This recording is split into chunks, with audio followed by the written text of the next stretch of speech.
திருச்சி ரோஹிணி பச்சை மலையிலிருந்து சாதித்திருக்கிறார் என்றால், சேலத்தில் கல்வராயன் மலையிலிருந்து சாதித்திருக்கிறார் சுகன்யா. கருமந்துறை அருகே உள்ள வேளம்பட்டு கிராமம்தான் இந்த பழங்குடியின மாணவியின் சொந்த ஊர். கடைக்கோடி கிராமம், குடிசைதான் வீடு.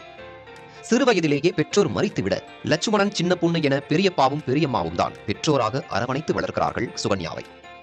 தினமும் வேளம்பட்டியிலிருந்து 3 கிலோமீட்டர் தூரம் நடந்தே சென்று கரியக்கோவிலில் உள்ள உண்டு உறைவிட மேல்நிலைப் பள்ளியில் படித்துள்ளார் சுகன்யா. மருத்துவராக வேண்டும் என்ற ஆசையை நீட் என்ற தடைக்கல் நிராசையாக்கிவிட மனம் தளராமல் பயின்று மத்திய அரசு நடத்திய JEE நுழைவுத் தேர்வில் முதன்மை மற்றும் மேல்நிலை தேர்வுகளில் சாதித்துள்ளார். எங்கோ கடைக்கோடியில் மலை மீதுள்ள கிராமத்தில் எளிய வறிய பழங்குடியின குடும்பத்தில் பிறந்தாலும் கல்வி என்ற உயரிய அம்சம் ரோஹிணியையும் சுகன்யாவையும் கோபுரத்தில் ஏற்றி வைத்துள்ளது. எனக்கு டாக்டர் ஆகணும் தான் ஆசை இருந்துச்சு. அதனால போய் நீட் எக்ஸாம் எழுதுனேன். ஆனால் அப்பயும் மார்க் கம்மி, அதனால போக முடியல. கொஞ்சம் கஷ்டமா தான் இருந்துச்சு.